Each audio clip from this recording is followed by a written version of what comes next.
Alam mo, ang gagawin ko, tama yung sinasabi ko nila. Yun, dinara ka sa Salguero. Patay, Salguero. Naku, tumumba, Chino. Ano ba meron ko sa view? Kailangan ito yung araw.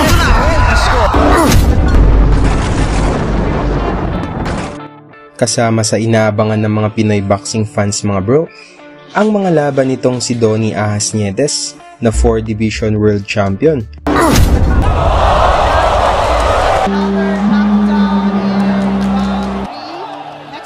At General Cuadrolas Casimero na 3 Division World Champion. Right foot to the southpaw. Right on the temple. Right shoulder, right hook, right on the temple.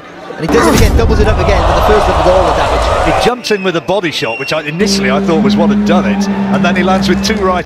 Pero may isang matapang at maangas na Mexicano mga bro na nagawang dumayo dito sa ating bansa upang sagupain si Casimero at Nietes.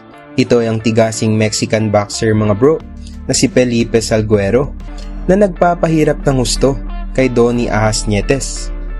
Matapos makamit ng tubong negros na si Nietes ang WBO Light Flyweight title kontra sa Mexican boxer na si Ramon Garcia Hirales sa pamamagitan ng unanimous decision sa laban na ginanap sa University of St. LaSalle Coliseum sa Bacolod City. Isang matapang na Mexican boxer pa rin mga bro ang dumayo dito sa Pilipinas upang maipagiganti ang kababayan. Ito ay si Felipe Salguero mga bro na nagmula sa Tijuana, Mexico na gustong angkinin ang titulo ni Nietes. Sa sagupaan na ito mga bro, dala ng Pinoy na si Nietes ang 29 wins, 1 loss at 16 knockouts. Habang si Salguero naman mga bro ay may record na 16 wins, 2 losses at 11 knockouts. Dito ay dedepensahan ni Nietes mga bro ang hawak na WBO belt na naganap sa Resorts World and Casino sa Pasay City. Isa ito na may turing na mahirap na laban ng champion na si Nietes na talagang umabot ang palitan ng mga mabibigat na suntok sa 12 rounds, na kung saan mapapansin din natin dito mga bro ang tibay at lakas ng Mexican boxer na si Salguero. Ngunit nasa dikit na unanimous decision mga bro na 115-113 sa isang judge at parehong 116-112 naman sa dalawang judges.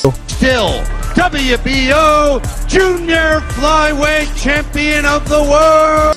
Isang taon lang ang makakalipas mga bro, bumalik sa Pilipinas ang Mexicano na si Felipe Salguero upang hamunin na naman ang isa pang kampyon na Pinoy, ang IBF Light Flyweight Champion na si General Cuadrolas Casimero. Buong akala ng team ni Salguero mga bro na madaling laban lang itong si Cuadrolas na para bang napanigurado na nila na maiuwi ang titulo.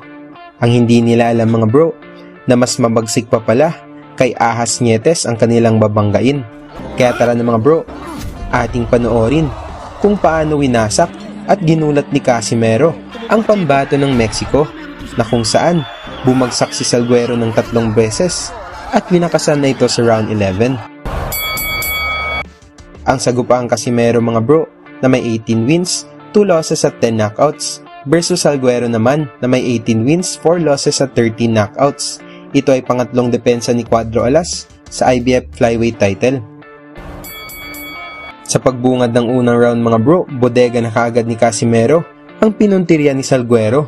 Ngunit baliwala lang ito kay Cuadrolas. Itong galing ng kanyang mga kalaban na si Felipe Salguero, kung maaalala natin nung June 2012, dito rin sa Pilipinas, nung nakatapat ito si Salguero, si Donnie Ahas Nietes. Bagamat nanalo si Donnie Nietes noon ng unanimous decision, hindi naging madali para kay Nietes ang mga kalaban. Unang tinagin ni Salguero, yung katawan ni Casimero. Oo, dahil alam niya, nabawas si Casimero ng 1.5. Kasi pag start ng first round, ang mga Mexicano, hindi nagtatarget ng mukha talaga. Karamihan, puro katawan. Yung corner man ng isa ni General Casimero at saka si Piping Depora. Lahat bilang boxing. Sa ngayon, yung talaga, at saka si Piping Depora. Lahat bilang boxing. Sa ngayon, yung talagang pinupunta several tries.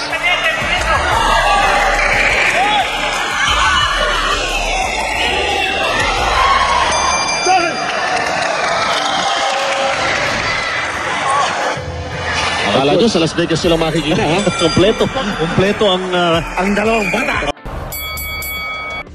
Mas lalong uminit ang palitan ng suntok mga bro dito sa second at third round na kung saan medyo kabado na ang mga Pinoy sa pinakitang tapang ng Mexican boxer.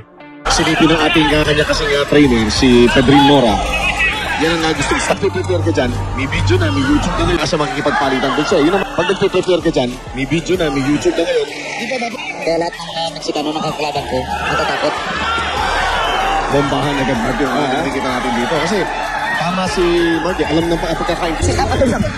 Jab ka muna, sit up na to. Human, tanong mo ko sa batik kilo mo pag pwede ka kumugulong. Ha? Scorecards kasama kay Denver, parehong rounds natin, rounds 1 and 2 ay Casimero. Sa dalawang magkatapat natin sa ibabaw ng ganda ng sikwat na yan. Gumagana rin yung jab dito ni Casimero. Maganda na uppercut. Kumonekta yun. Hindi ko nakikita ang senyales na si Casimero ay apektado ng kanyang pagbibiga kahapon ng isa't kalahating guhit. Di pa ready at malaking gastos pasado para i-risk nila ang corona na i-defensa muli nitong si John Red Casimero at itong ating kampiyon na ito. 23 anyos lang po, originally from Ormoc na si John Red Casimero. Doon sa pagbawas ng timbang, ito si Casimero hindi pa nag-reflect dito sa ating laban so far in the 4th round. Maaga pa. Makikita natin ito pagpalo ng mga 6th round kung ano. Kita natin talagang yung Salguero, hindi talaga nag-ano, talagang pag-dumitit katawan kagad. Wala ibang tinatas. Ito si Salguero para kumunik kadal kanina. Pero kundi mutigahin yun. Ayun, no? Tinitira natin. Umubomba ngayon. Ito si Felipe Salguero to try and close out this round in an emphatic way. Talagang mainit pa rin ang palitan ng suntok mga bro dito sa kalagitnaan ng laban. Na habang tinatama ni Casimero si Salguero, mas lalo pa itong tumatapang sa pag-atake. Ito, may epekto yung tama na yun. Hindi pa nakaka-recover yung Salguero. Nakakarga si ano, nakakarga yung Casimero sa ano. Drogi talaga siya. Drogi. Asaktan. Dapat hindi nabigyan ng pagkakataon makarecover dito ni John Riel. Dapat bombahin na niya ngayon. Kung matatapos siya rito, mas advantage sa kanya dahil the longer the fight goes, baka magiging delikado yung Salguero. Oo. Diyan natin malalaman yung conditioning ni Casimero. Ganda ng kaliwa. May jelly pa rin yung legs dito. Ayun o. Tumitik na pintuho, Gino. Pero kumukunik tayo mga uppercut dito. Yung Salguero sa bodega ni Casimero, ha? Ayun na naman yung kaliwa.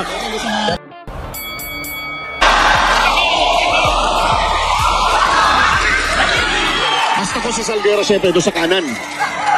Yun ang ano niya, sa kanahon. Ang term ho dyan sa sweet science is rolling with the punches. Yung katulad doon. Kasi na tamaan ng sulit talaga. Nakaramihan mga kusinero na pinupulot ko saan-saan. Ito, ito yung nagiging palaisipan pa rin. Kung paano papalusutan, nasuntok ito si John Ray. Yung 6 onwards. Yung pataas. Kasi ayan, no, nakita mo, sa talagang tinatago niya ng pilit yung katawan niya. Ibig sabihin, ayun, mababa na naman. Hindi nakikita nila. Dahil na, yung ganda dito sa kanila. Nakalisa eh. Dapat umangulo siya dito. Alam mo, ang lilit ng kalaban eh. Anong naglalaban eh. Wala sa posisyon. Napakarami na nalulusot ng low blow. Ito si Salguero. Malalim yung hinga. Backpedal na dito sa... Saka battered visibly by that shot. Then ikaw na boksingero. Shoot ng shoot sa katawan mo. Anong gagawin mo? Alam mo, ang gagawin ko, tama yung sinasabi kanina. Hey, tinapos! Salguero! Inabot! Nagmula sa kombinasyon na suntok ni Casimero mga bro. Bagsak si Salguero. Ngunit nakatayo pa rin ito at lumaban. Alam mo, ang gagawin ko, tama yung sinasabi kanina. Panay, Salguero! Nako, pumasok. Ang ganda ng tama. Ang ganda rin pang 2 minuto. Gusto yun. Reserva sa suntok, reserva sa lakas. Quality, imbis na quantity. Oo. Combinations galing dito kay Casimero. Kumonekta na naman yung uppercut na yun. Laging round para kaya, no? Kaya ka pala, ano? Kaliwa, pala ulit eh. Asa ka nakaupo sa ano, ha? Nakaupo ko na follow up niya ng kanon. Suntok mo. Mag-iwan ka ng baon. Huwag yung basta-basta. Mapunta naman ng kaliwa. Napabagsak ulit ni Cuadro Alas mga bro ang Mexican na si Salguero dito sa round 9. Ngunit matibay talaga ang Mexicano. John Ray Casimero. Tapos sa boxing na laban, Diyos ko. Ang ganda ng upper. Bigla ko boxing. Mexico versus Philippines. At dito talagang respeto kayo sa dalawang panig. Basa, timing, isang matinding suntok. Hindi naman. Ayaw talaga tumumpa. Gino, ano ba meron doon sa giro nito? Ano ba? Kinain ito ngayong araw. Oo na, oh, Diyos ko, wala na. Tinigil na. Mula sa malakas na bomba ni Casimero mga bro, bagsak si Salguero. At dito na itinigil ng referee ang laban. Tumumba, Chino. Ano ba meron dito? Kinain ito ngayong araw. Sit. Tama yung ginawa ng referee dahil nabugbog sarado na yun. Salguero. Nakamit ni Casimero mga bro ang panalo sa pamamagitan ng TKO. Salamat sa inyong suporta mga bro at sa susunod nating mga videos.